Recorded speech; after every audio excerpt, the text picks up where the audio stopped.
പ്രിയപ്പെട്ട രക്ഷിതാക്കളെ, സ്നേഹം നിറഞ്ഞ വിദ്യാർത്ഥികളെ, സമസ്ത വാർഷിക പരീക്ഷ 3ാം ക്ലാസ് താരീഖ് പ്രധാനമായും ശ്രദ്ധിക്കേണ്ട കാര്യങ്ങളും മോഡൽ ചോദ്യപേപ്പറും പരിചയപ്പെടുത്തുന്ന വളരെ ഉപകാരപ്രദമായ നല്ല വീഡിയോ ആണ്. ഒരുപാട് ഇമ്പോർട്ടൻ്റ് ആയിട്ടുള്ള ചോദ്യങ്ങൾ ഉൾക്കൊണ്ട പേപ്പർ ആയതുകൊണ്ട് ഈ വീഡിയോ മുഴുവനായി തന്നെ കാണുക. നല്ല മാർക്ക് നമുക്ക് സ്കോർ ചെയ്യാൻ പറ്റും. ആദ്യം നമുക്ക് ചോദ്യം ഒന്ന് വായിച്ച് നോക്കാം. ഒന്നാമത്തേത് നിങ്ങൾക്ക് കാണാം, ബ്രാക്കറ്റിൽ നിന്ന് വയസ്സ് കണ്ടെത്തുക എന്നതാണ്. 6 ചോദ്യങ്ങൾ താഴെ കൊടുത്തിട്ടുണ്ട്. 6 ചോദ്യങ്ങൾക്കും യോജിച്ച വയസ്സ് നമ്മൾ ബ്രാക്കറ്റിൽ നിന്ന് തിരഞ്ഞെടുക്കണം. ഒന്നാമത്തത്, നബി സല്ലല്ലാഹു അലൈഹി വസല്ലം മാതാവിൻ്റെ മരണം. നബിയുടെ ഉമ്മയുടെ മരണം എത്രാം വയസ്സിലാണ്? നബിയുടെ 6ാമത്തെ വയസ്സിലാണ്. 2, പിതാമഹൻ്റെ മരണം സംഭവിക്കുന്നത് എപ്പോഴാണ്? 8ാമത്തെ വയസ്സിലാണ്. പിതാമഹൻ എന്ന് പറഞ്ഞാൽ നബിയുടെ ഉപ്പയുടെ ഉപ്പ, വല്യുപ്പ എന്നൊക്കെ പറയും. അതാണ് ഈ പിതാമഹൻ എന്നതുകൊണ്ട് ഉദ്ദേശിക്കുന്നത്. വല്യുപ്പയുടെ മരണം 8ാം വയസ്സിലാണ്. 3ാമത്തത്, പിതൃവ്യൻ്റെ മരണം. പിതൃവ്യൻ എന്ന് പറയുമ്പോൾ നബിയുടെ ഉപ്പയുടെ സഹോദരൻ അബൂ ത്വാലിബിൻ്റെ മരണം നബിയുടെ എത്രാമത്തെ വയസ്സിലാണ്? നബിക്ക് 50 വയസ്സുള്ളപ്പോഴാണ് അബൂ ത്വാലിബ് മരിക്കുന്നത്. 4ാമത്തത്, ആദ്യത്തെ ഷാം യാത്രയിൽ നബിയുടെ വയസ്സ് എത്രയാണ്? 12 വയസ്സുള്ളപ്പോഴാണ് ആദ്യത്തെ ഷാം യാത്ര. 2ാമത്തെ ഷാം യാത്രയിൽ നബിക്ക് 25 വയസ്സായിട്ടുണ്ട്. 6ാമത്തെ ചോദ്യം, കഅബ പുനർനിർമ്മിച്ചത് നബിയുടെ 35ാമത്തെ വയസ്സിലാണ്. 6 നബിയുടെ വയസ്സുകളാണ് ഇതിൽ ഉൾപ്പെടുത്തിയിട്ടുള്ളത്. ഈ ഒരു രൂപത്തിലല്ലെങ്കിൽ മറ്റേതെങ്കിലും ഒരു രൂപത്തിൽ ഇതിൽ നിന്ന് 2ഓ 3ഓ ചോദ്യങ്ങൾ നമുക്ക് പ്രതീക്ഷിക്കാവുന്നതാണ്. അതുകൊണ്ട് ഈ ഒരു വയസ്സിൻ്റെ കണക്ക് ഇപ്പോൾ തന്നെ ഓരോരുത്തരും അങ്ങ് പഠിച്ചു വെക്കുക. ഒരു തവണ കേട്ടിട്ട് പഠിച്ചില്ലെങ്കിൽ മറ്റൊരു തവണ കൂടെ കേട്ട് മനസ്സിലാക്കി വെക്കുക. വളരെ ഉപകാരപ്രദമായിരിക്കും. 2ാമത്തത്, ചോദ്യത്തിൻ്റെ നമ്പർ എഴുതി യോജിപ്പിക്കുക എന്ന ചോദ്യമാണ്. അപ്പോൾ താഴെ 5 ചോദ്യങ്ങളുണ്ട്. ഈ 5 ചോദ്യങ്ങളും ഇപ്പുറത്ത് ഉത്തരങ്ങൾ ഡിസോർഡറായി കൊടുത്തിട്ടുണ്ട്. യോജിച്ച ഉത്തരത്തിന് നേരെ നമ്മൾ ചോദ്യത്തിൻ്റെ നമ്പർ അങ്ങിട്ട് കൊടുത്താൽ മതി. ഇപ്പോൾ ഇഖ്റ എന്നതിനോട് യോജിച്ചത് ആ 1ാം നമ്പർ നമ്മൾ കൊണ്ടിടേണ്ടത് താങ്കൾ വായിക്കുക എന്നതാണ്. അതിൻ്റെ ആശയം താങ്കൾ വായിക്കുക എന്നതാണ്. 2ാമത്, കഅബയുടെ കിഴക്ക് 6 കിലോമീറ്റർ അകലെയായിട്ട് വരുന്നത് എന്താണ്? ജബലുൻ നൂറാണ്. അപ്പോൾ 2ാം നമ്പർ ജബൽ നൂറിന് കൊടുക്കുന്നു. 3ാമത്തത്, സ്വർഗത്തിൽ നിന്നും ഇറക്കപ്പെട്ട പരിശുദ്ധ ശില അജറുൽ അസ്വദാണ്. അപ്പോൾ അവിടെ നമ്മൾ 3ാം നമ്പർ ഇട്ട് കൊടുത്തു. 4ാമത്തത്, ഖദീജ ബീവി റളിയല്ലാഹു അൻഹ ഹുവൈലിദിൻ്റെ മകളാണ്. 5ാമത്തത്, ക്രിസ്തീയ പുരോഹിതൻ ആരാണ് ഇതിലുള്ളത്? ബഹീറയാണ്. അപ്പോൾ ബഹീറയ്ക്ക് നമ്മൾ 5ാമത്തെ ചോദ്യത്തിന് നമ്പർ ഇട്ട് കൊടുത്തു. ഈ ഒരു രൂപത്തിലാണ്.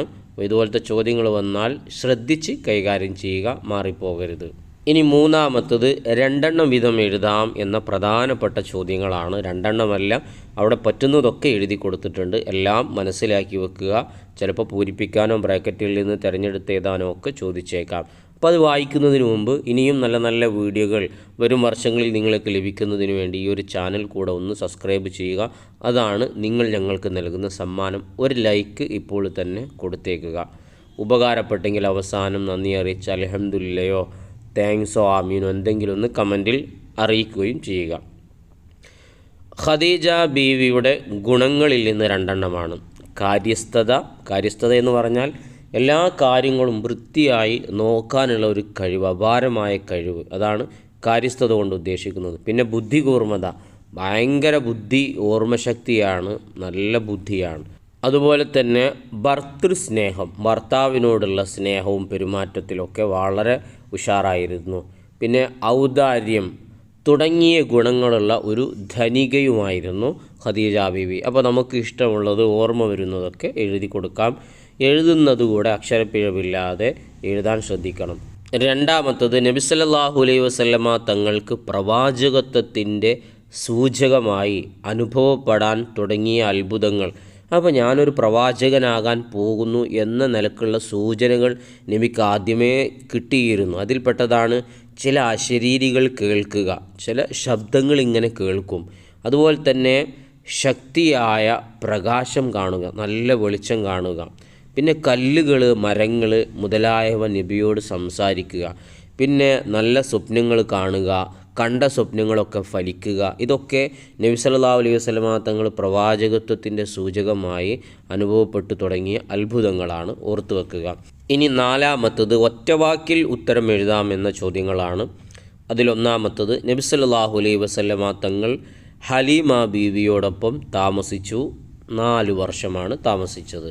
ഇനി രണ്ടാമത്തത് തൗറാത്തും ഇഞ്ചീലും നന്നായി പഠിച്ച മഹാപണ്ഡിതനാരാണ്? വറഖത്ത് ഇബ്നു നൗഫൽ.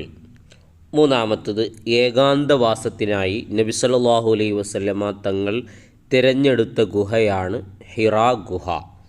4 വിവാഹ സമയം ഖദീജ ബീവിയുടെ വയസ്സ് 40.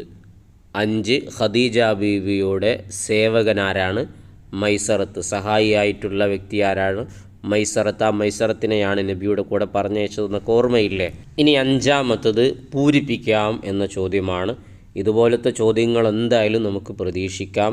അപ്പോൾ ഉത്തരം അറിയണമെങ്കിൽ എല്ലാവരും പാഠം നന്നായി വായിക്കണേ, മറന്നു പോകരുത്. പൂരിപ്പിക്കാം എന്നുള്ളതിൽ 1 ഖദീജ ബീവിയുമായുള്ള നബിയുടെ വിവാഹത്തിന് അബൂ തോലിബ് നേതൃത്വം നൽകി. ആരാണ്? അബൂ തോലിബ്. മാറിപ്പോകരുത്. അബ്ദുൽ മുത്തലിബും അബൂ തോലിബ് രണ്ടും അങ്ങോട്ടും ഇങ്ങോട്ടും മാറിപ്പോകരുത്. 2 നബി സല്ലല്ലാഹു അലൈഹി വസല്ലമ തങ്ങൾ വലത് മുലയിലെ പാല് മാത്രമേ കുടിക്കാറുണ്ടായിരുന്നുള്ളൂ. 3 കുസൈ കിലാബുൻ മുറത്തുൻ കഅബുൻ ലുഐ ഗാലിബ് ഫിഹ്റുൻ മാലികുൻ നളറുൻ ഉഖൈ. ഈ ഒരു ബൈത്ത് 2-3-4 വരിയുണ്ട്, പഠിച്ചു വെക്കുക. ഒരു പക്ഷേ ചോദിച്ചു കഴിഞ്ഞാൽ അറിയാണ്ടായി പോകരുത്. ചില ആളുകൾക്കൊക്കെ ഓർമ്മയുണ്ടാവും, മറന്നവരൊന്നുകൂടെ പഠിച്ചു വെക്കുക. 4 നബി സല്ലല്ലാഹു അലൈഹി വസല്ലമ തങ്ങൾക്ക് 20 പിതാമഹന്മാരുടെ പേരുകൾ അറിയാം. 5 നബി സല്ലല്ലാഹു അലൈഹി വസല്ലമ തങ്ങൾ ജനിക്കുന്നതിന് മുമ്പ് പിതാവ് അബ്ദുള്ള മരിച്ചുപോയി. ഇനി 6 വായിക്കുന്നത്. ആര് പറഞ്ഞു എന്ന ചോദ്യമാണ്. 1 താങ്കളുടെ അടുത്ത് വന്നത് മൂസാ നബിയുടെ അടുക്കൽ വന്നിരുന്ന മലക്കാണ്. നബിയെ, നിങ്ങളടുത്ത് വന്നത് മൂസാ നബിൻ്റെ അടുത്ത് വന്ന മലക്കാണ്. ഇതാര് പറഞ്ഞതാണ്? വറഖത്ത് ഇബ്നു നൗഫൽ പറഞ്ഞതാണ്. 2 ഇനി മസ്ജിദുൽ ഹറാമിലേക്ക് ബനു ഷൈബ കവാടത്തിലൂടെ ആദ്യം കടന്നു വരുന്ന വ്യക്തിയെ നമുക്ക് മധ്യസ്ഥനാക്കാം. ഇതാരാണ് പറഞ്ഞത്? അബൂ ഉമയ്യത്ത് ബിനുൽ മുഗീറ. പേര് ശ്രദ്ധിക്കുക, അബൂ ഉമയ്യത്ത് ബിനുൽ മുഗീറ എന്ന വ്യക്തിയാണ് ഇത് പറഞ്ഞത്. 3 ഈ കുട്ടിയെ ശ്രദ്ധിക്കണം, യഹൂദികൾ അപായപ്പെടുത്താൻ സാധ്യതയുണ്ട്. ഇത് ബഹീറയാണ് പറഞ്ഞത്. 4 ഈ മരച്ചുവട്ടിൽ ഇരിക്കുന്നത് ഒരു നബിയല്ലാതെ മറ്റാരുമല്ല, നസ്തൂറ എന്നവരാണത് പറഞ്ഞത്.